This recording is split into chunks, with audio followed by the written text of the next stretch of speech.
Good morning, everyone. Welcome.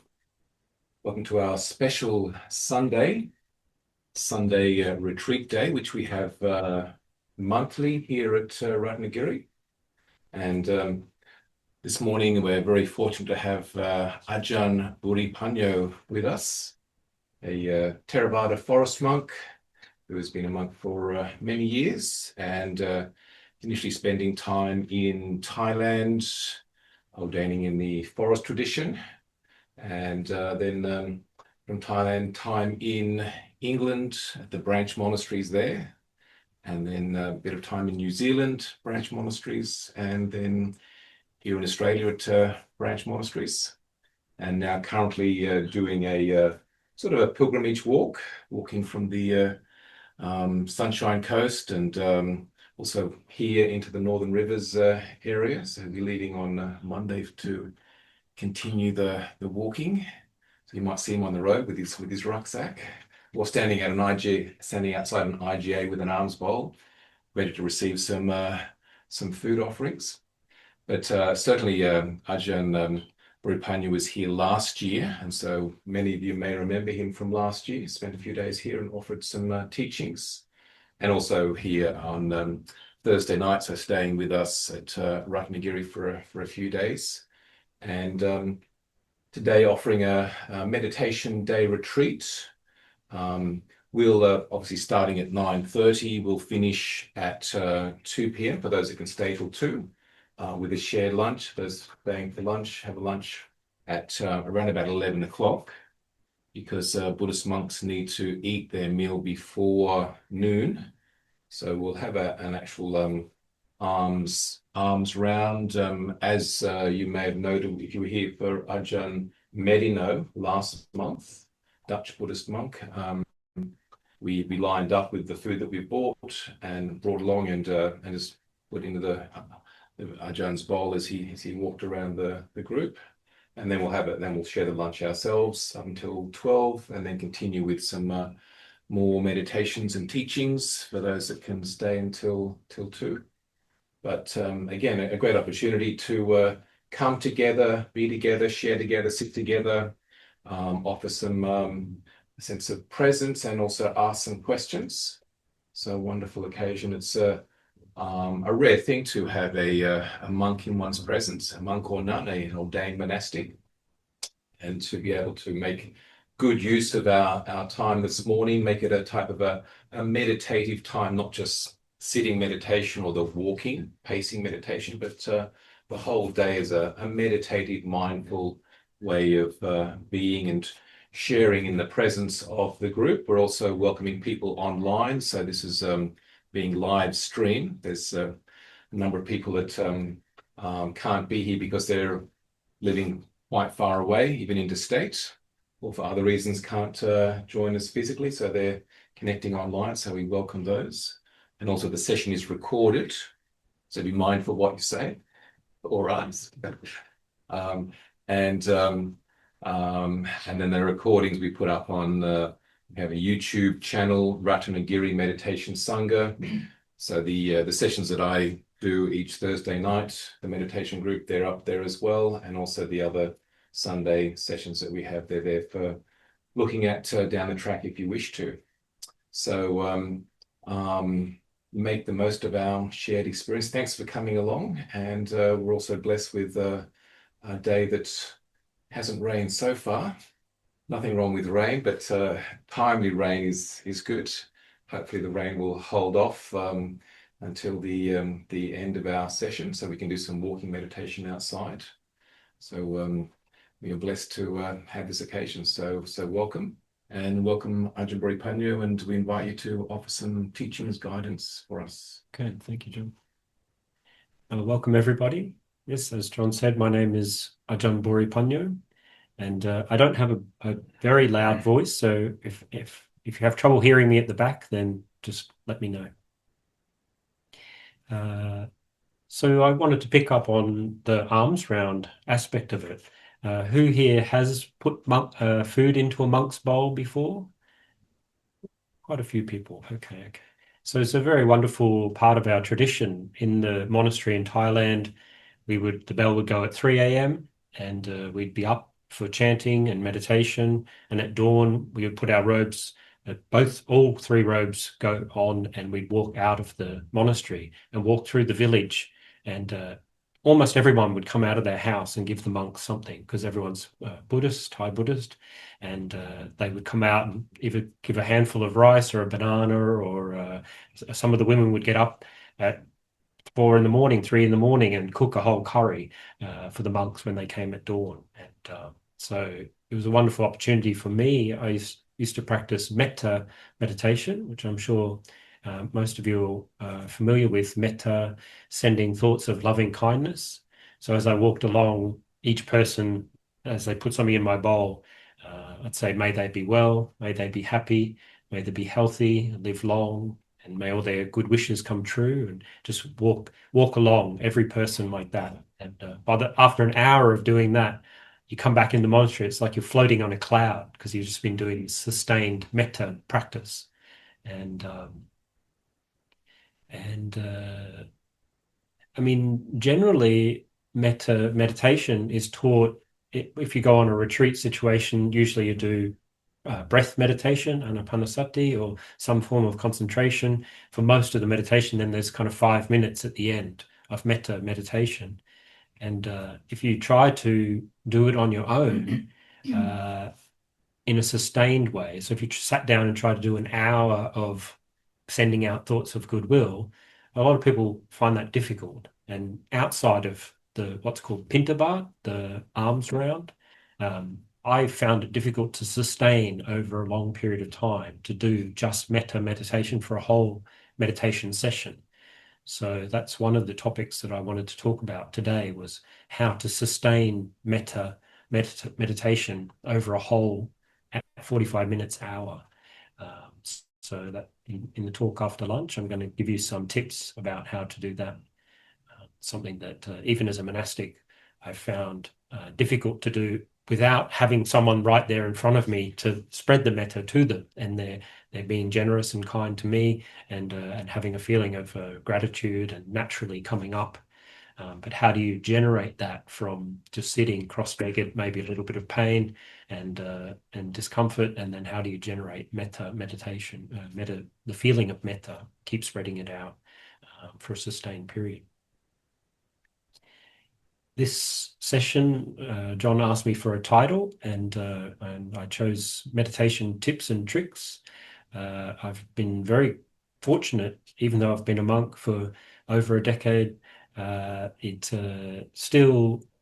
every now and again I meet somebody who gives me some really good advice about meditation, something that I've never heard before, and it really gets me hooked again, gets me interested to sit down and actually do it, because it can get a little bit dry just doing the same technique over and over. You get in a bit of a groove, and it kind of worked, and it still works, but you're not really getting anywhere, or sometimes you don't feel like doing it. So having a new technique and a new angle can just get you interested again, get you kind of racing to the seat in the morning to sit down and actually try something new and see what the effect is. So there is a type of meditation which monks do, which lay people are often not familiar with, called asubha. And asubha, in Pali, subha means beautiful, and asubha is that which is not beautiful. And often it's translated into, asubha is translated into English as repulsiveness. But the Buddha didn't quite mean, it really is the negation of beautiful. So it's the not beautiful. It's not necessarily repulsive. And so I got some very good advice about how to have a cool and dispassionate mind without going into disgusting, just focusing on repulsive things, which often a subha can be. And I'll explain in more detail what the Buddha taught and what this latest advice I got about where to start with that. So maybe it's a meditation technique that you've never tried before, something different. So that's the basic idea of today. I thought I'd make it practical. Last year talked about Maranasati, the contemplation of death, and the reasons for ordaining, and it was quite conceptual. It wasn't a very practical uh, session where people took something home to use. So I thought, because I've been given these great pieces of advice, I thought I'd pass them on to you. And I hope that, particularly the Asubra, I hope it's not too confronting. It's not really part of our culture. In Thailand, it's much more normal. In the monastery, we would do open pyre cremations, for example. So whereas in Australia, if you go to a funeral, there's a coffin, you don't may or may not see the body, and then people are paid to take the body away and dispose of it. And you don't really, nobody goes to the cremation and actually watches the body burn. From even from young children in Thailand, we would bring the body, they would bring the body and put it on a pile of logs, and we would light the logs, and people would stay and watch the body burn. It's much more part of culture, their culture in Thailand, the truths of life, life and death. Whereas yeah, death is a kind of a slightly taboo subject in our culture, and it's something that often we're not prepared for. John and I, yesterday, no, yesterday, day before, Friday, Yeah. we went to do a session with people who are volunteering to do palliative care, and one of the comments that was made was that that people are not prepared for the dying process because it's something that's not talked about in our culture.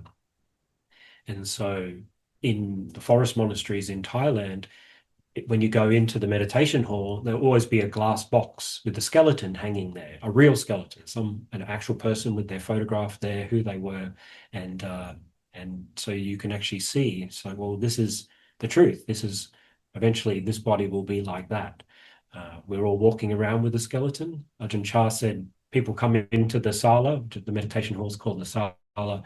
They see the skeleton, they go running back out. They've never seen anything like it before. They're scared of the skeleton, but every night they're going to bed with the skeleton. You're sleeping with a skeleton every night. It's just you don't see it. It's inside us. So people are scared of the truth. But in Thai culture, I think in Buddhism, these kind of basic truths of life and death, particularly death, are much more spoken about and open. So and then finally, if we have time, another little tip about mindfulness. I mean, we hear a lot about mindfulness. It's very kind of buzzword at the moment in the world. A lot of mindfulness teachings, but I was actually reading a book. I went back and kind of did a deep dive into mindfulness and what does mindfulness actually really mean, and what's the common kind of description of it, and what is the deeper meaning? What did the Buddha say in the suttas about mindfulness exactly? And in the course of those readings, I just came across a little gem about how to expand mindfulness, how to kind of rather the common thing is that mindfulness is just the ability to remember the object. So remember, I'm meditating, I'm on the breath, and that's mindfulness. I'm with the breath. But you can expand the concept of mindfulness. The Buddha actually talked about it in a broader way than just remembering. Originally, the word sati in Pali did mean to remember, but the Buddha used it in new ways, and he kind of expanded the meaning of the word sati. And So it does have a broader meaning than the normal what we normally hear about mindfulness. So if we have time, I'll also cover that. Okay, so shall we do some sitting meditation and find a comfortable position?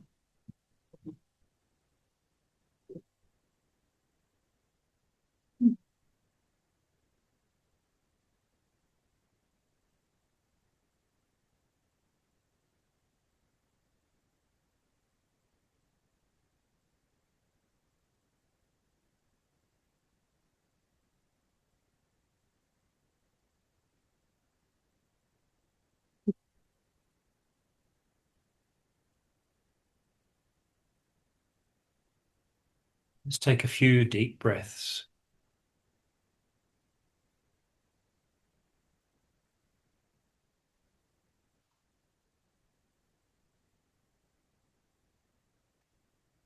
You can breathe out through your mouth.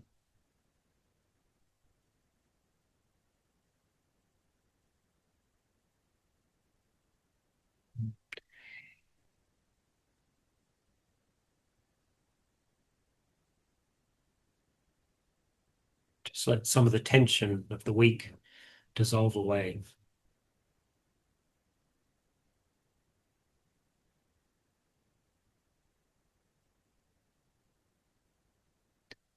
It also helps the body just relax, sinews soften. I really feel that relaxing in your sitting posture is more important than sitting up straight, not letting the tension build up and distract you in the meditation, but just being comfortable, as long as you don't fall asleep.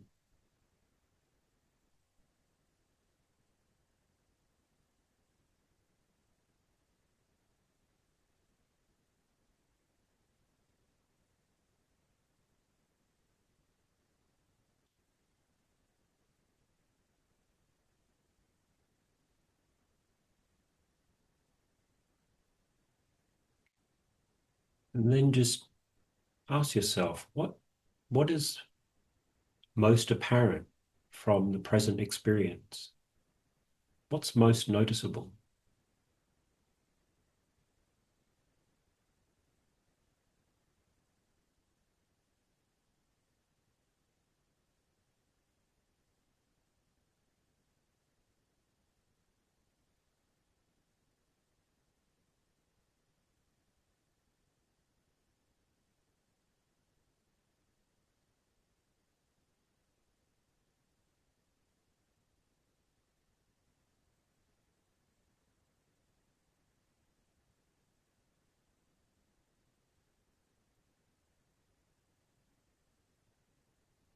Maybe it's the weight of the body sitting in the chair, the buttocks, the pressure.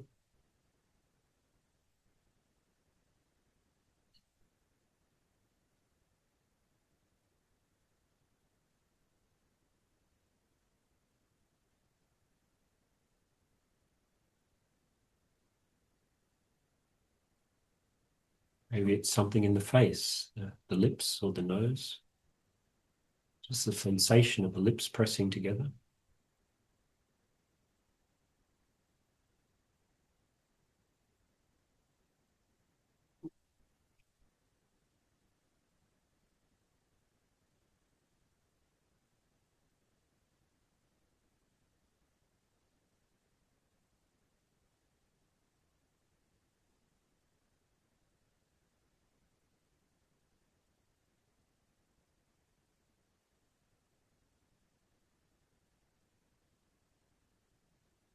Maybe it's the sounds outside, off in the distance.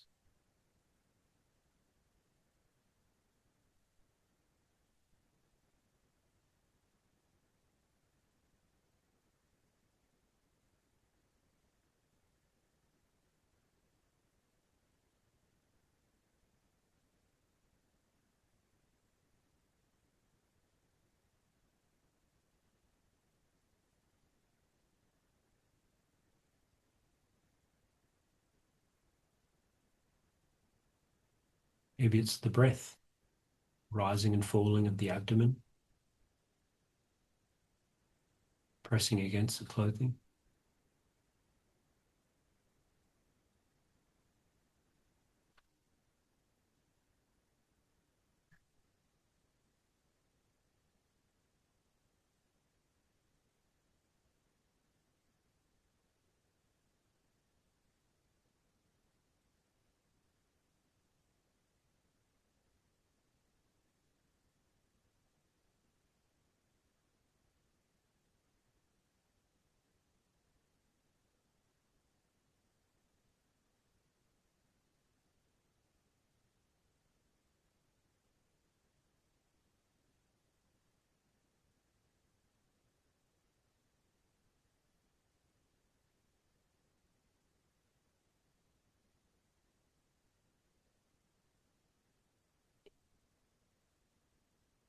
Really, meditation is the art of being in the present moment. So anything that's in the present moment is okay. But if the mind wanders off to something that happened during the week or planning for something next week, that's not what we want. So if the mind wanders off, just bring it back to something in the present moment. The breath, the sensations, the sounds.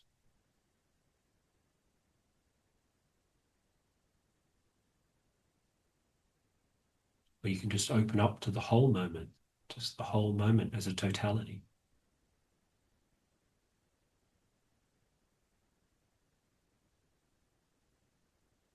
The whole body sitting here.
Maybe you can hear the background silence in the room behind the noise.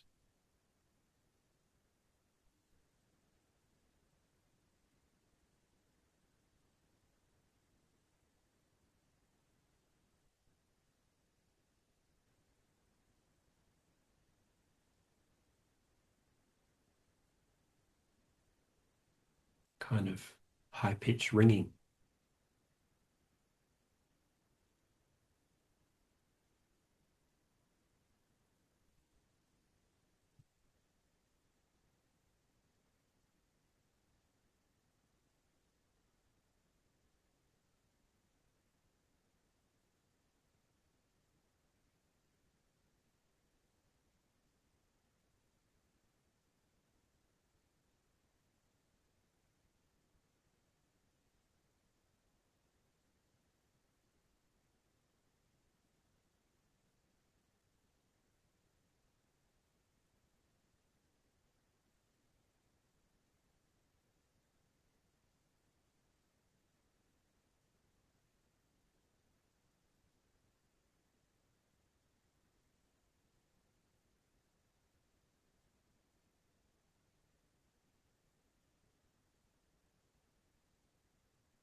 As the mind settles, you become calm. It's good to reduce the surface area. Let the mind move around a little bit in the present moment. Then start reducing it down. So choose something in the body. Maybe the fingers touching, palms in your lap.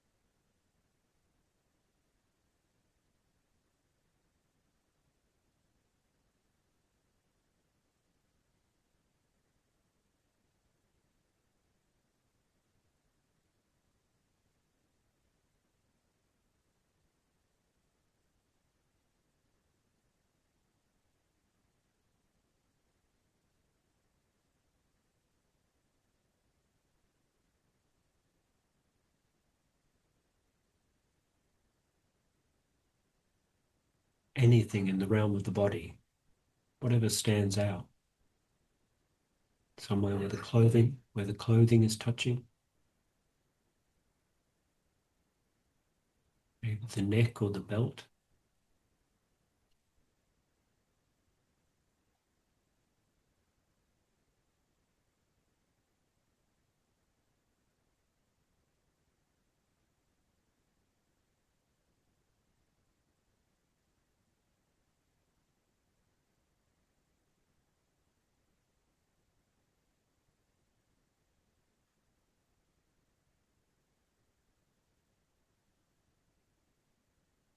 The mind jumps out to a sound or a thought, just gently guide it back to the body.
Then you can reduce the surface area yet again and just settle on the breath.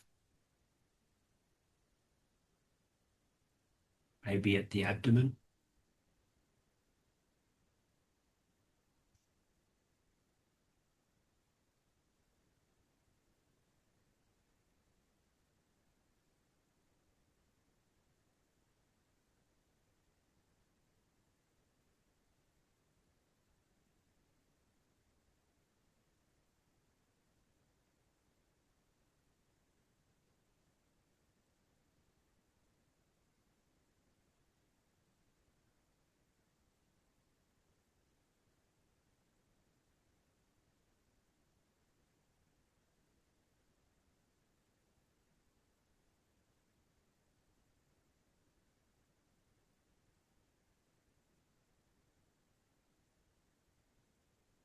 maybe at the chest,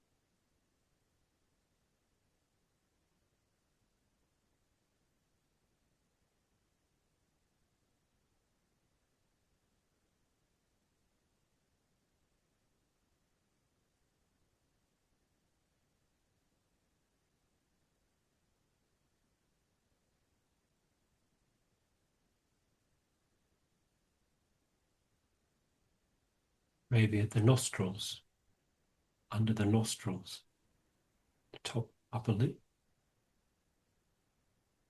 air going in and out of the nostrils.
Which one of these three is the most distinct for you? Abdomen, chest, or the nostrils?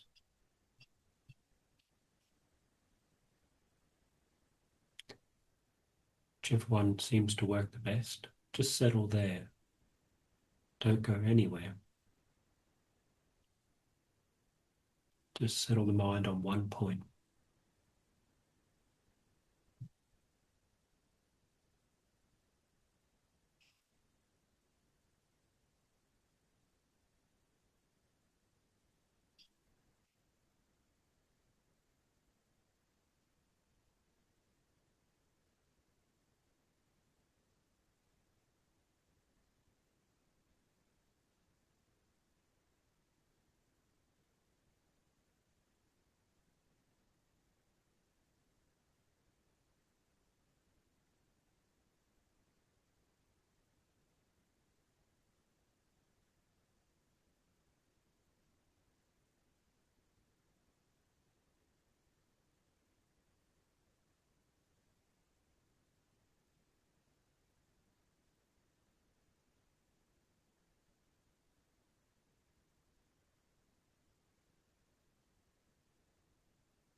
You find that the mind is wandering away. You can introduce counting to help anchor the mind, just to give it something to do. Stop it wandering around.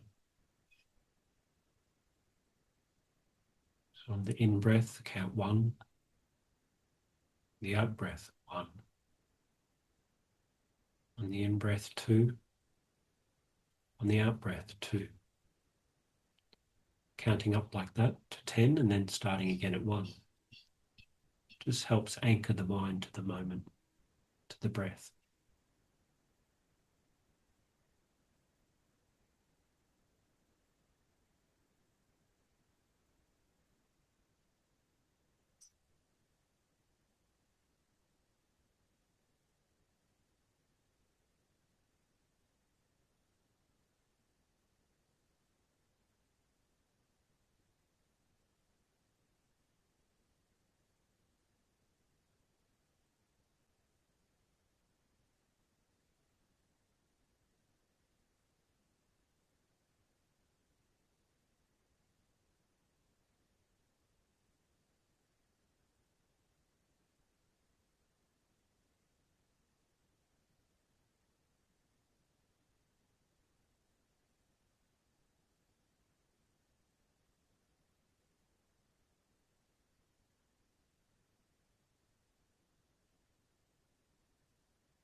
Okay, so now we'll go outside for a period of walking meditation.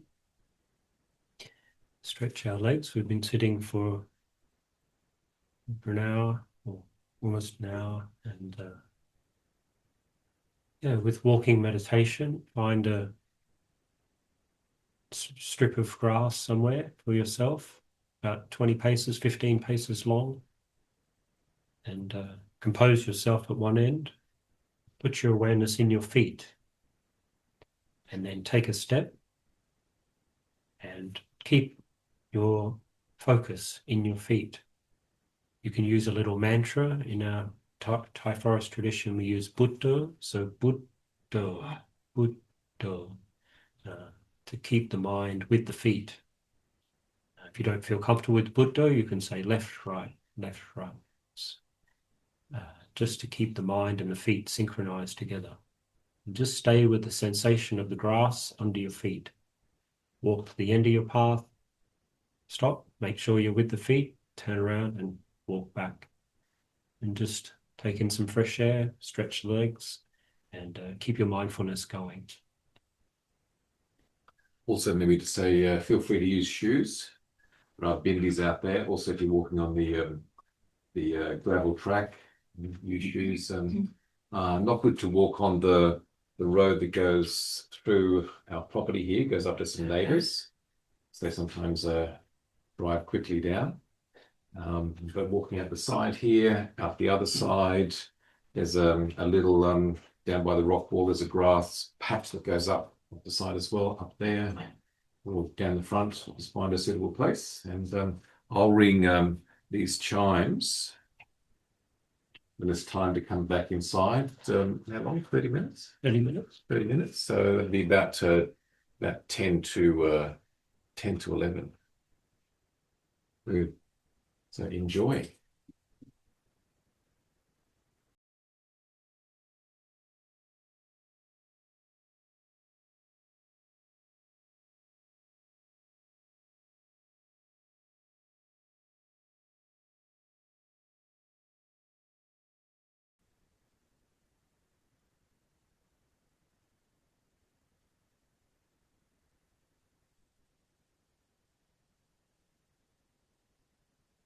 You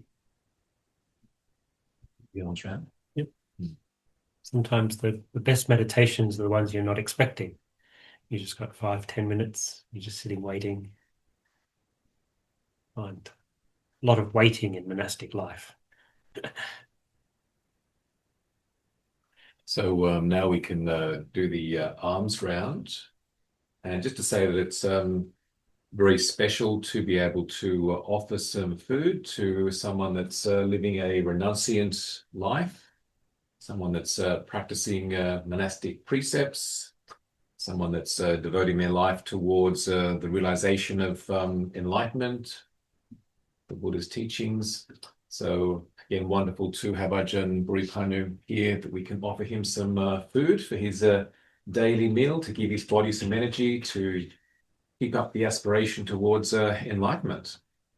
So wholesome karma, good merit, something special that can bring joy and gladness to the mind.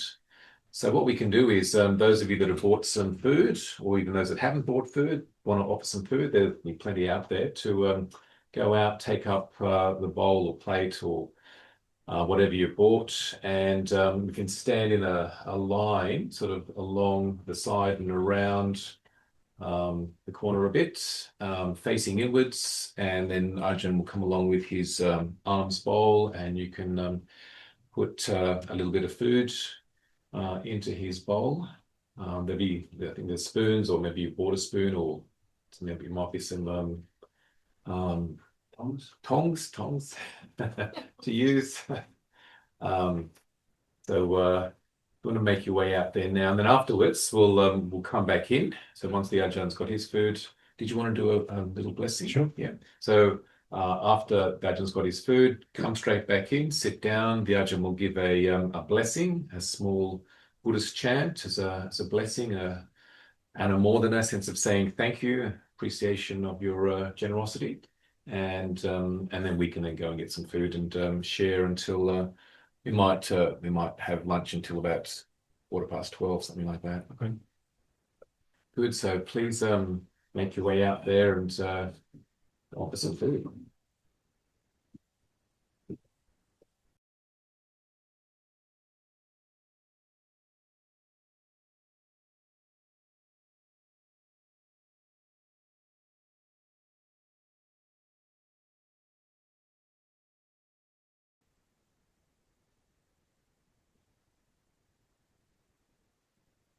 So I'd like to express my enamotana, as John said.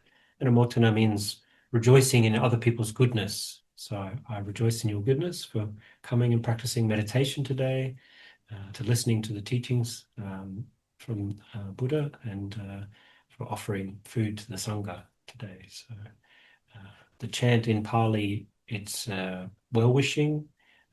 May you be well, may you be happy, may all your good wishes come true. So I'll chant the verses in Pali now.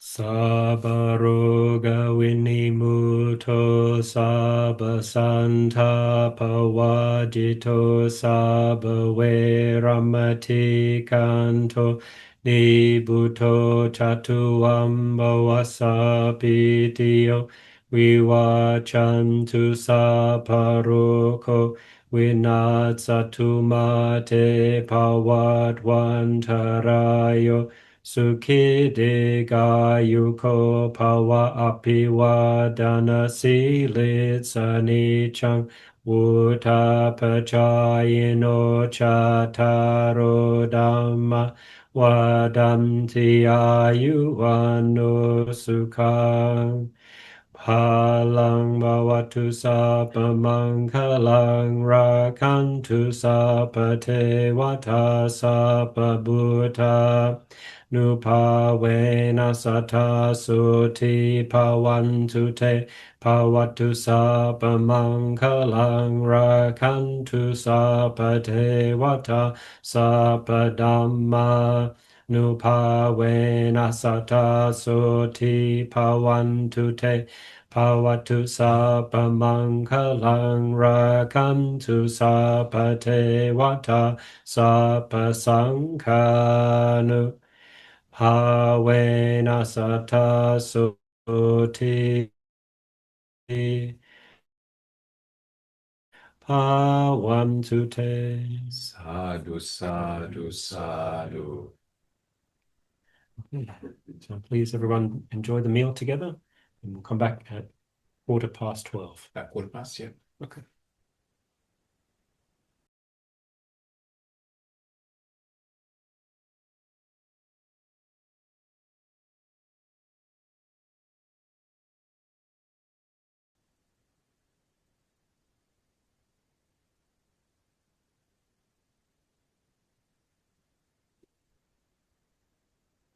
So settling back in, finding the breath.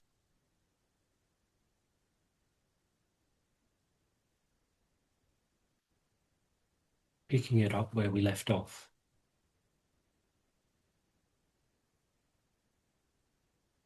Just noticing the breath wherever is most obvious.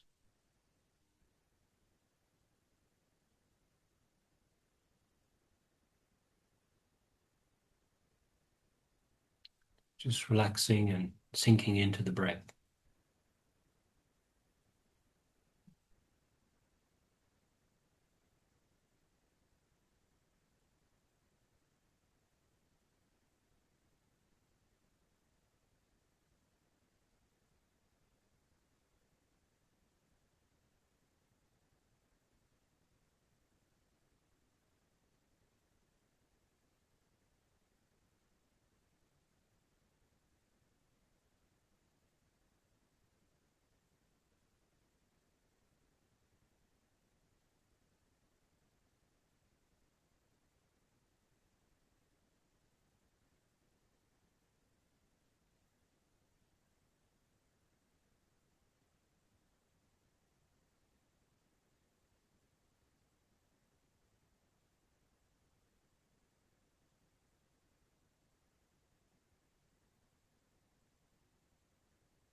the mind feels a little bit wobbly or a little bit distracted, you can reintroduce the counting the breaths up to 10 and back to 1.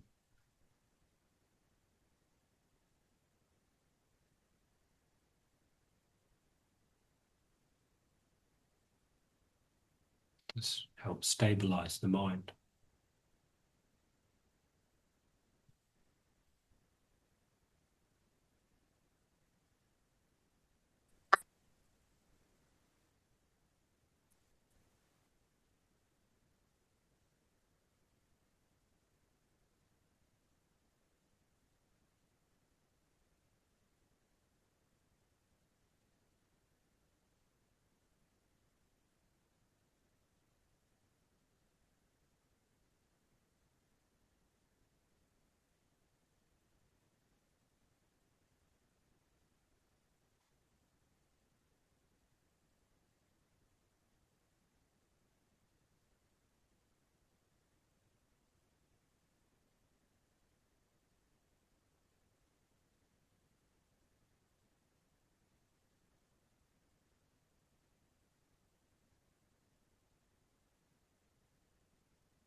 Wherever you've been watching the breath, now challenge yourself to look just around the nostrils, breath coming in and out of the nostrils.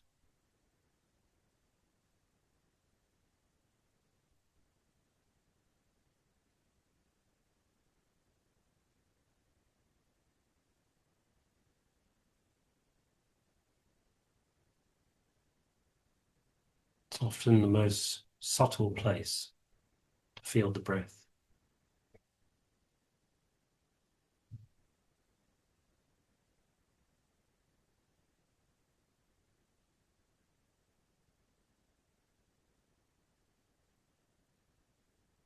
You can't feel the breath or can't seem to feel anything, then just hold the mind in that area around the nostrils. Just wait patiently.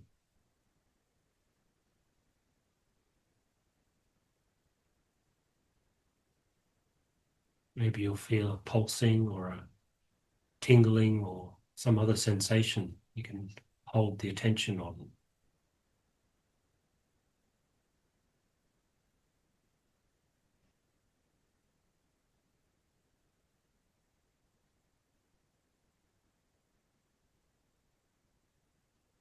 All the while being aware of the breath coming in and out.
Finally, if you've been counting, stabilize the mind. Just try letting it go. Just being with the sensation of the breath at the nostrils with no support. See if you can rest there.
Yes, so we'll go outside for another period of walking meditation.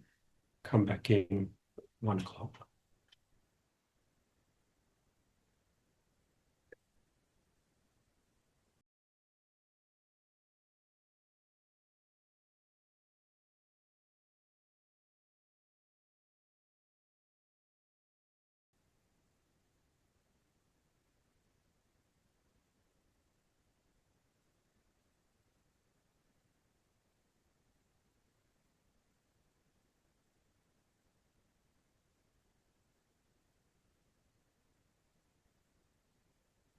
Okay, so as I said in the introduction, the theme of this talk is meditation tips and tricks. And I was going to talk about metta meditation first. Who here has done metta meditation before? Pretty much everyone. Who here has done a whole meditation of just metta for 45 minutes, an hour? Okay, not as many people. So I think this is quite a common thing that we can do metta meditation once the mind is peaceful and we have a feeling of good well-being in ourselves, and then doing metta at the end of a meditation. But doing metta meditation as a whole meditation in itself, without doing anapanasati with it, is something not so common. And it's something that I personally struggle with. I tried to do it, and there's certain phrases that you use in metta meditation, thinking, say, of your parents, may they be well, may they be happy, may they be free from illness, may they be successful, may they, these kinds of phrases to get the feeling of metta, this feeling of goodwill going with someone who you do have a good feeling towards. I mean, most people have a good feeling towards their families, not everyone. And then your siblings, the greater family, your friends, going out in widening circles. And my experience is that I can do that. I can go through, and then eventually to people that you don't know, and then people who may not like you or you don't like them, and then to all beings. So in these ever widening circles. And I could go through that once and that would be okay, and then go through it second time and that'll be not quite as good, and then it just kind of run out of energy. It just kind of the phrases become a bit mechanical, and the feeling isn't. It's hard to sustain the feeling. So I was in New Zealand at the monastery in Wellington, and we had a senior monk come to visit, and somehow we were talking about metta meditation. And I explained this to him, that I had this inability to sustain it over a whole meditation, to do it for a whole hour. And he asked me, well, where is your mind while you're doing metta meditation? And it's something I'd never really thought about, like, where is my mind when I'm doing metta meditation? And so I went away, and I was doing that. May my parents be well, happy, and peaceful. May no harm come to them, and wishing my parents well, and visualizing my parents, memories or photographs or just images that I have of my parents, and so on and so forth for relatives. And what I realized is that my mind, by paying attention to where is my focus, I realized it was in my eyes, because that's where I've seen these images before. That's where I see images. And so when I visualize, I just never quite realized that I'm in my head. I'm in my eyes, literally in my head. And so I went back to him and reported this, and he said, well, try putting your awareness into your heart, into the heart area. And so I went away and I tried that. And what I found was I could find the heart, and you find the beating of the heart, focus in that area, get calm and focused, and then start with the may my parents be well, happy, and peaceful. And as soon as I brought up an image of my father, say, my attention would jump up into my eyes. It was like an involuntary thing and then I'd kind of go back and push it down into the heart area, into the chest, and then start again, and it'd jump up into my eyes. I couldn't control it. I had no voluntary control over that. It's so habitual that I do visualization with my eyes, and I just never realized that before. And so I went back to him and I said, this is happening. I can't keep it in the heart. As soon as I visualize a person, then it jumps up into my eyes. And he said, imagine that there's a field coming from the heart out in front of you, into the bottom, like a quadrant in front of you, spreading out from the heart, a field of metta. And then see if you can position the images kind of in line with the eyes, but out in the field, out in front of you, say 6 feet in front of you, 10 feet in front of you. And so I went away and practiced that quite a bit. And I could hold the image rather than a big image up here in my face. So kind of just almost like holding a photograph out at arm's length in this field in front of my heart. So I could visualize the field of metta coming out of the heart and the image sitting in that field. And then I found, because there's so much more interesting stuff going on, I found that I could do that over a long period of time. I could do that for a whole hour of just metta meditation, visualizing the images as they came out here.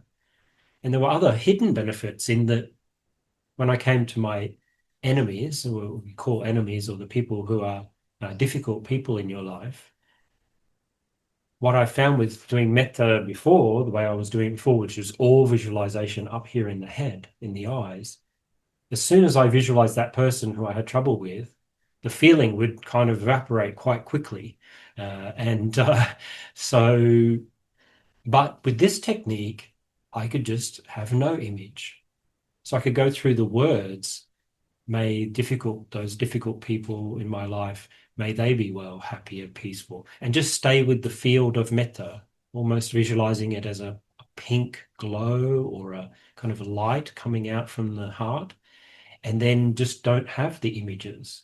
Whereas before it was all about the images, and my mind, I didn't have any awareness of where my mind is physically located. And so it's been a real addition. And that senior monk that I talked to, he does one meditation, anapanasati, just breath meditation, one meditation, just metta, totally metta, and one meditation, asubha, contemplating the unbeautiful nature of the body. And he rotates to keep them all in balance. And it was that comment that made me question him and say, how do you do that? How do you actually do a whole metta meditation? Because I've always found that so difficult to sustain before, but it was because there was no heart in it. It was all up in the head, and it was all images. And as soon as the images became blurry, or I didn't have images, or there were people that I didn't like, or difficult, it would just kind of fizzle out. And so, so I hope that that's useful for people. I've got three types of meditation to cover, and I hope it's not too much information for everyone.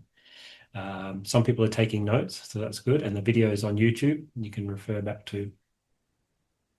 I did wonder about trying that, but I did try it up on the Sunshine Coast. I did a little similar kind of retreat on the Sunshine Coast, and it was all too much for some people who hadn't really done much metta meditation. The words, the heart, the fields, the photos, and it just got. The feedback I got from it afterwards was that it was just too much for people. So I haven't quite figured out how to do a guided meditation of that, how to introduce it bit by bit. But hopefully you can take that idea back into your metta meditation practice. Is there anybody who already did focus in the heart area for metta meditation? Have you already heard that? That's probably why your hand went up. You could do it. Yeah, it was just something totally new to me that I'd never heard. It makes sense for metta meditation to be in the heart. Did you also find, can you do visualization and be in the heart at the same time? Is that yes? Yeah, well, everyone's mind's different. Yeah, so it's not yeah, so the I mentioned Asuba. Uh, this senior monk, he said he did one anapanasati, one metta, and one asubha meditation. And asubha is a particular characteristic of the Thai forest tradition. It's quite emphasized. Part of our training as junior monks is to attend autopsies. So we'll actually go into the morgue, and they will cut the bodies open and show us, take the organs out and cut them open and show us what's inside. And if you're going to be celibate for a long period of time, then it's quite important to understand all dimensions of the body, not just the surface of the body. The Buddha taught that hair of the head, hair of the body, nails, teeth, and skin. These are the introductory Asubha practices, contemplating these, because these are the five that we see: the skin, the hair, the nails, the teeth. And that's what you can see on the outside of the body, but there's a lot more going on inside. You've got the liver and the lungs and not to mention all the fluids that are in the body, which are not necessarily attractive. We look on the outside of the opposite sex and we find that very attractive. But if you just took the skin off, it would be like a horror film and you'd run away. And so we don't really think. It really is beauty is skin deep. And so it's part of our monastic training to think about what's inside to help with celibacy. But it is a wisdom practice. It's not, we all ultimately have to face the truth of what this body is, especially as it's failing us and as we lose our loved ones. And so I think Asuba is not just for monastics. I can see that it is a useful practice for lay people as well, but it can be dangerous if you're in a relationship, especially with someone who's not a Buddhist, not interested in meditation. It's not really, you can kind of switch desire off. It's kind of explicitly designed to switch desire off. And so I know some men who've got into trouble in their marriages doing a Suba practice and got into all sorts of trouble. So this advice, this technique, I think is particularly interesting because this senior monk I was talking to, he talked to what's called a Kruba Ajahn in Thailand, who are attained monks, monks, very senior monks who have very good reputations. And he went and stayed with this senior monk, this very senior Kruba Ajahn. And he asked him, how should I practice Asuba? Just a straight up question like that. And this Kruba Ajahn said that in the scriptures, there are nine uh, what are called charnel ground contemplations. So there's stages of decomposition of a body. So a body first, it swells up, it becomes swollen, and then it splits open and fluids come out, and then the maggots get into it, the dogs eat it, and there's all these kind of grotesque and gruesome kind of stages. But eventually it ends up as a skeleton just joined together with sinews, and then as just a pile of bones, and then the bones decay into dust and blow away. And so there's these nine stages. And this Krubajan said that you should avoid the first four. So the really repulsive ones, the ones where the body swells up, goes black, splits open, because the reason being that it's natural to feel disgust at those things, even an autopsy when the body's cut open. When we see the organs, and particularly when they cut open and we smell the fluids, it's easy to feel disgusted by that, repulsed by that. He said, but that's not the point of a Suba meditation. A Suba meditation should be a cool, dispassionate reaction of the mind to the truth that of these bodies. And so he said, start with the white skeleton joined by sinews with no blood on it. Joined together as a skeleton, so it's recognizable as a human. Start there, because it's much easier then to disentangle the mind from disgust and to get to the dispassionate part. And so his technique is to move through the body with sensations, so feeling that area of the body, but also visualizing the skeleton inside.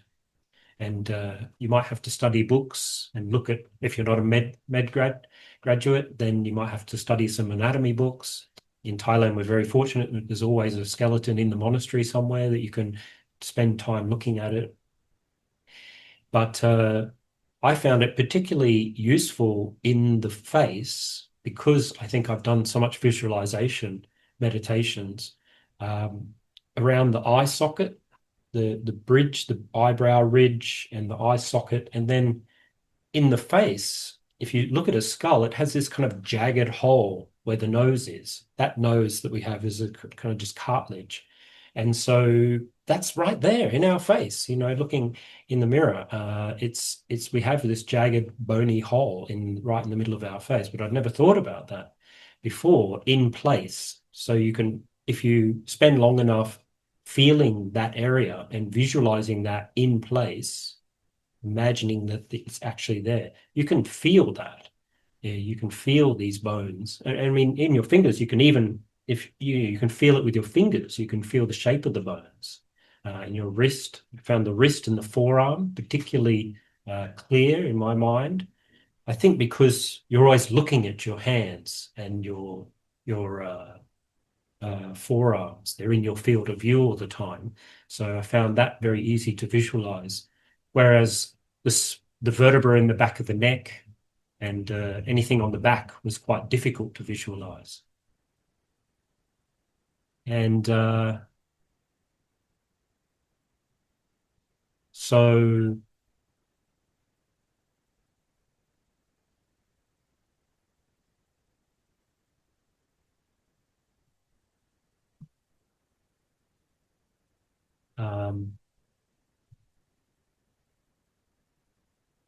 So Asuba meditation. And finally, the last one was mindfulness. Somehow you would think that you would start with mindfulness, but because everyone's kind of heard quite a bit about mindfulness, I thought I would leave and see if I had time. And there's a very interesting article by Bhikkhu Bodhi called "What Does Mindfulness Really Mean?" You can find it on the internet. And he looks at the roots of the word sati, which is what gets translated into English as mindfulness. So it's common, you hear many times that sati is the ability to remember, to keep in mind and remember the meditation object. And then there's another quality called sampajanya, which monitors the mind and determines when the mind has wandered off into the hindrances, say, and it detects central desire or ill will and understands the sampajanya is the part that understands what the mind is doing, whereas sati is the one that's observing, just in an impartial way, observing phenomena. And so, yes, I mean, the root of the word sati, I believe in Sanskrit is shmurti, something like that. I don't know Sanskrit so well. And it literally means to remember or memory. But the Buddha expanded the meaning of the word sati and used it in new ways. This is what this article by Bhikkhu Bodhi is saying. And it's not correct to think of sati as just memory or remembering.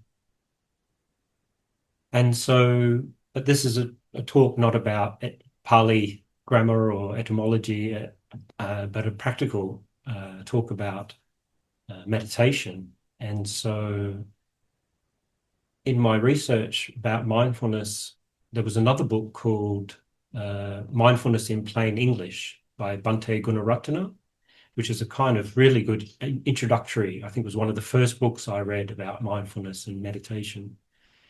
And there was a tip in there which I'd forgotten. And he said, when the mind wanders, instead of just capturing the mind and pulling it back to the meditation object, take a moment. Take a moment to think, ask yourself 3 questions. What was that? How strong was that? And how long did it last? He said, at first, you'll have to ask these questions in a dialogue with yourself. But over time, you'll get more automatic. The answers will come naturally. If you get in the habit of every time the mind gets distracted, ask yourself, what was that? What hindrance was that? Was it ill will? Was I thinking about something someone said the other day to me? Or is it sensual desire, thinking about what I'm going to eat for dinner tonight? Or was it remorse? Was it doubt? So identifying which of the hindrances it was, and then asking yourself, how strong was it on a scale 1 to 10? Was I totally overwhelmed by it, or was I kind of still with the meditation object but slightly distracted? And then and how long did it last? Did I get lost for just a minute there, or I've totally been off for 10 minutes, I've been totally lost. And this just allows a mindfulness to expand into a greater, not just being with the object or remembering the object, but actually expanding the awareness to cover a greater kind of area of what is the mind doing. And there's a very interesting sutta called the Cowherd Sutta. And in it, the cowherd, he has his herd of cows, and the crops are ripe at first, they're fully grown. And so he has to walk around with a stick and kind of hit the cows and keep them away from the crops. He's going to be very active herding the cows away. When the crops have been harvested, then he can sit under the tree and he can just be mindful of where the cows are without having to kind of hit them with the stick. And the word that the Buddha used is sati. He can have sati of where the cows are.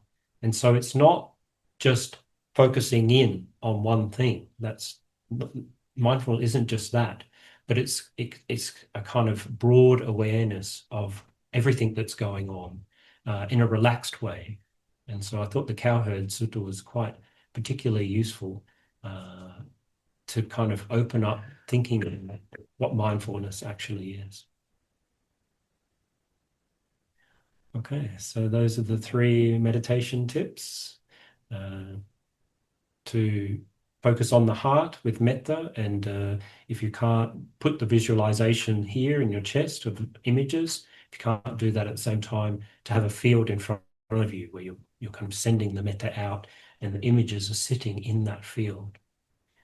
The asubha, which is as you're doing your body sweeping, you can actually use the visualizing the skeleton inside the body, a nice, cool, white, clinical skeleton. And because I do a lot of body sweeping meditation, I found it really slows me down. You can actually, rather than jumping from here to here, from there, that sensation to this sensation, you can actually slide along the image of the skeleton and get it really fine detailed and feel things that you probably would have jumped over before. And then finally, not to just pull the mind back off the distraction without spending some time thinking, what was that? How strong was that? And how long was I lost? And allowing the mind to be mindful of the distraction rather than treating it as a foreign object and trying to get rid of it as quickly as possible, actually expand mindfulness to cover the distractions themselves. Be like the cowherd watching his cows. Okay, so we've come to time for questions and answers. Anybody has any questions?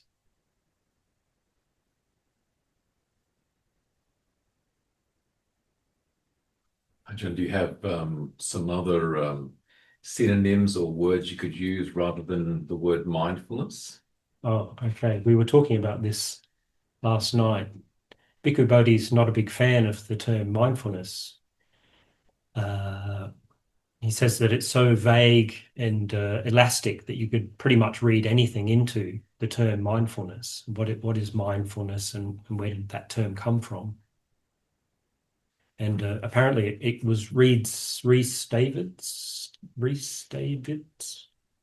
was one of the original translators of Pali into English, who used that. And it was a kind of, I think it was from an Anglican chant about being mindful of God. And that was the first place where that term mindful was in the English language was recorded. And he took it from there, coming from a Christian background. Bhikkhu Bodhi suggests lucid awareness, and he says that the purpose of sati is to make the object stand out vividly in your awareness. So lucid awareness, it's kind of, I think that's fair enough, awareness.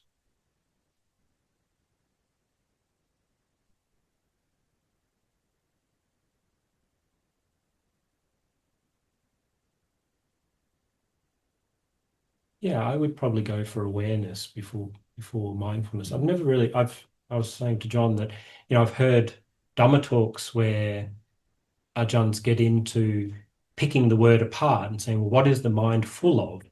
But this is not something that was in the original term sati. There's no idea of being full of anything.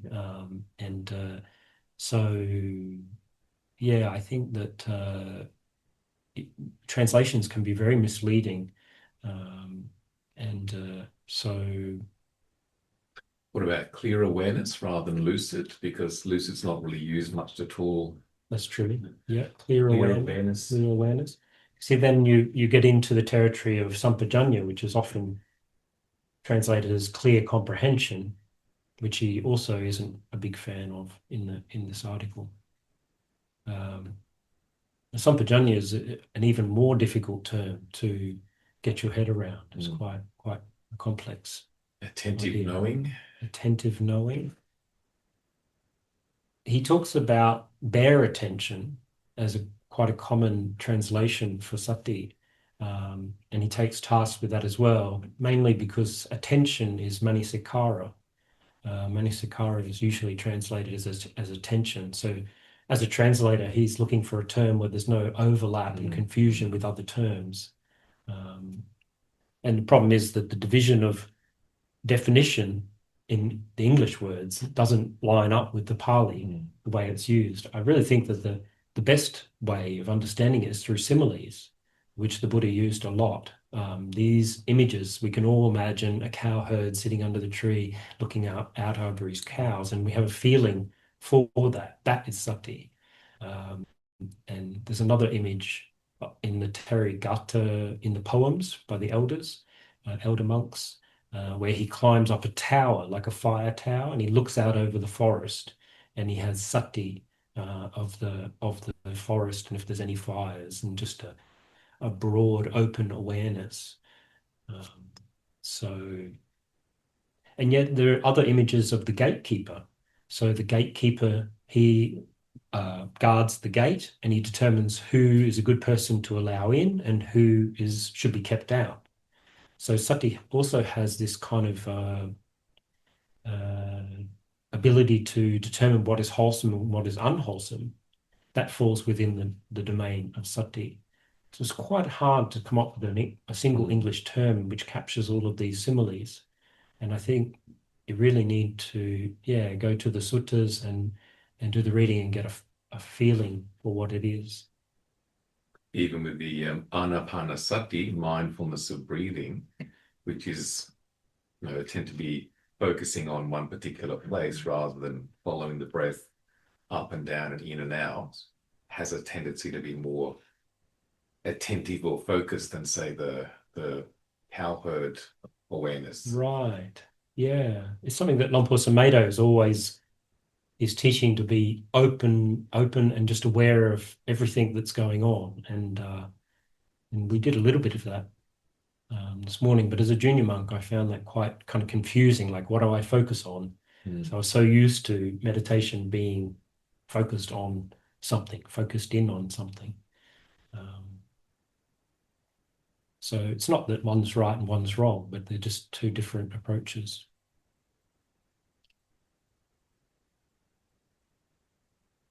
In relation to the three questions with meditating, when Oh, your yeah. mind wanders. Yeah. So when you focus, like say for example, the walking one, and you're feeling the feet, and you might be saying the chant or whatever if you need extra help, and then there's a gap. So suddenly your mind will be thinking about something, but there's a gap between focus and becoming aware of that you're, oh my God, and then you pull the mind back and start again. And I think your 3 steps would be very helpful. But I was just wondering about that gap, because it's like the mind was trying to be sneaky while you're meditating. It's sneakily coming in the back door and something's going on over there, or you become aware of it. Does that make sense? Yeah, yes. The mind just drifting, daydreaming, But you wake up drifting in along. it. Yes, right. There's a gap between the concentration of the meditation and you becoming aware that you're suddenly thinking about something else. Yeah, that's the hindrance. That is the very hindrance. That's the very thing that you're becoming aware of when you snap to and you realize, oh, when the sati kicks in and you realize, oh, I'm not meditating, sati sampajanya. And then, so kind of, he's talking about creating a gap back. It's after the point you've realized, I've wandered off, rather than just pulling the mind straight back. Then just taking a moment. I would suggest stop walking at that point, stop completely, and then go through those 3 questions. What was that? How strong was it, and how long did it last? Just take a moment to kind of register it. And when I first started doing it, I would give a score out of 10, but then after a time, It's more like, it was soft, medium, hard, and that's good enough. And then after that, it's just more of a wordless awareness of, that was one of those kind of thing. So, and he said that it should become wordless. You shouldn't actually be asking yourself these questions only at the beginning to get yourself used to doing it. But to just kind of do it in a wordless way or aim for that. So you're kind of training your mind. That's like a form of training it to That's right. come back. That's right. Yep. One of my teachers in Thailand, he would often start a meditation saying, identify the first three things that come up, the first three distractions, take particular note of them because they'll probably come up again and again and again. There's something that's bugging you about something somebody said or even something you're worried about in the next week or something like that. And he said, watch out for them, like earmark them and be on the lookout for them. And I think this technique helps you to identify like you see what is the tendency? Is it remorse? Am I keep going to things that I said 20 years ago and when I was getting divorced, I regret saying that, and here I am thinking about it again. So you kind of get a bit of a map of what these distractions are. The same ones come up again and again. Is there a pattern? It's a pattern. Yes, the better you become aware of that, then maybe the quicker that less that drift time's going to be because you're going to kick in and you're going to recognize it. A bit like keeping a dream journal, and trying to pick up symbols in your dreams. The more aware of it you become, the quicker you identify them. Thank you. Mm.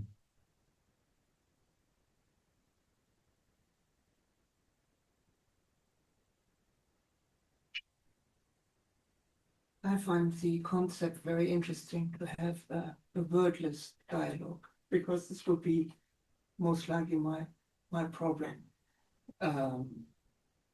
If I just ask myself, like, what is the hindrance? I go straight in intellectual analysis. What is the problem? I would just like skip out of my meditation. Then I would say like, well, how strong is it? Just out of 10, it would be a 7. And I would just like go through some sort of a checklist and to say like, okay, maybe it's just like it's really good to stay relaxed, to see like what are these things which are always coming back as a hindrance. And I'm not quite clear how to transition that into wordless. That would be really important for me because that is my hindrance. I'm over intellectualizing things and try to come up with a solution, and that takes me out of my meditation. So to just like learn how to do that, go back to wordless. In that case, I would probably skip the first one because that's where you can really start thinking about it and comparing, contrasting, and the other two, like I said, hot, medium, cold, cool, medium, cold. Kind of you don't have to give it a number. I found quite quickly I just almost was it a weak one or was it a strong one? Was it a long one or was it a short one? And that's quite a quick assessment to do. It's the first one that gets a bit technical if you start thinking about what hindrance was that. Maybe you could just, if it's a memory, you could just flash the memory back in your mind without, because usually it is a memory, isn't it, of something somewhere in there. There's an image. Maybe you can just do it using images, the first one, rather than words. If there was some kind of memory or something like that, just touch it and bring it back up into mind. Go, yeah, that's what it was. And then, was it a big one or was it a little one? And go back. So that's the kind of trajectory that I took, getting away from the words and using images and just a general purpose, like, was it a big one or a little one this time? Yep. Okay. Who's read Mindfulness in Plain English? Bhante Gunaratana? No, okay. It's a very good book if you can get your hands on it. It's often a free distribution. You can buy it in the bookstores, but it's also available as free distribution. And it's probably downloadable on the internet for free, the PDF, I would imagine. But Mindfulness in Plain English, it's like the quintessential introduction to Buddhist practice for the beginner, kind of the lay, just kind of somebody who's just starting out. Mindfulness in Plain English. Okay. Well, thank you very much, everyone, for coming. Yeah, it's been really nice. The weather stayed good for us. It just rained while we were having lunch, or just before lunch. So, yeah, it's good. Should we do a short Okay, yes. finishing meditation? Okay. Sort of feel good for self and Okay. others. Yes.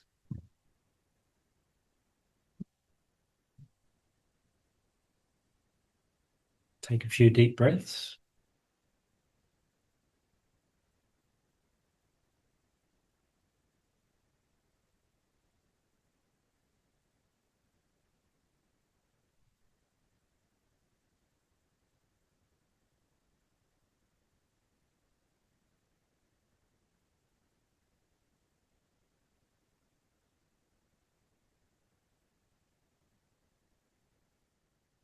May the peace and calm that I've cultivated here this morning permeate through the people in my life.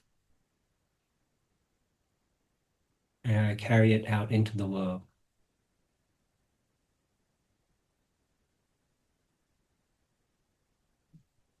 May I be patient and caring. May all who come in contact with me feel the peacefulness inside.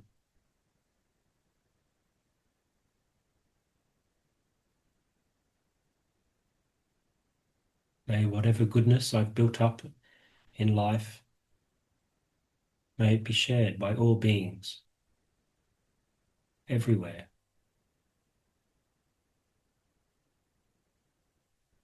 May there be peace and tranquility.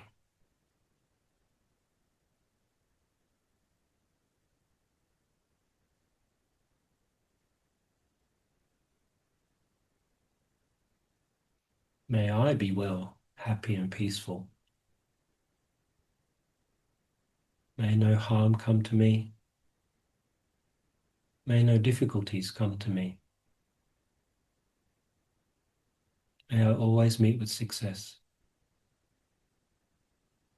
May I have patience, courage, understanding and determination to meet and overcome inevitable difficulties, problems and failures in life.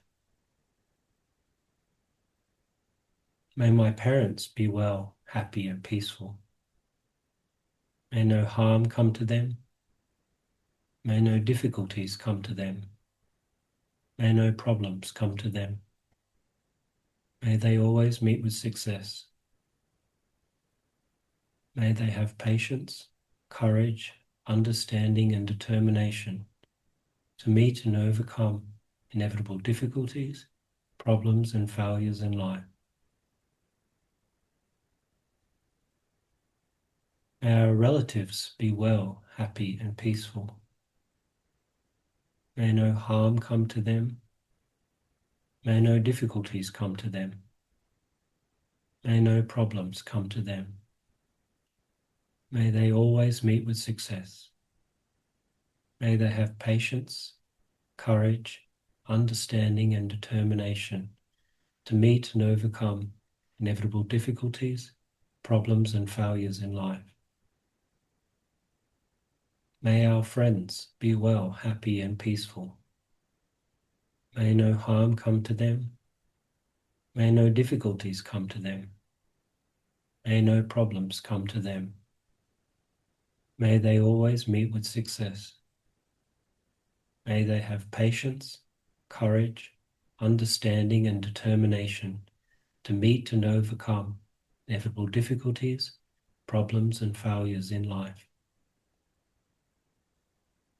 May all indifferent people be well, happy, and peaceful.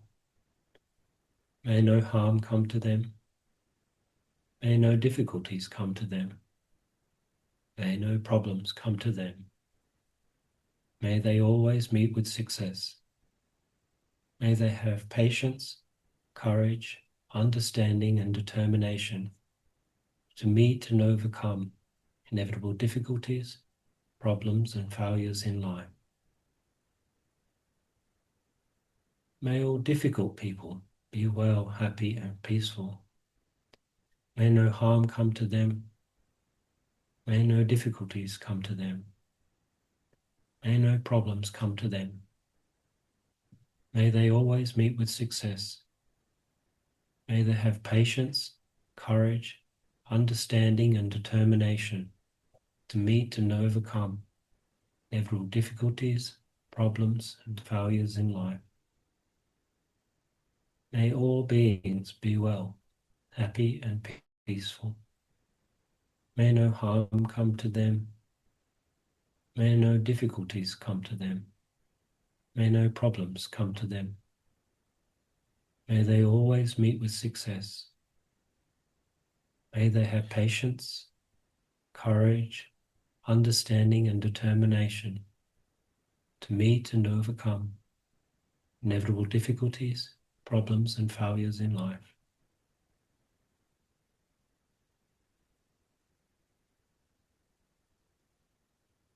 May all beings share in the merits of my practice. May we all be safe from harm. May we all be happy and peaceful.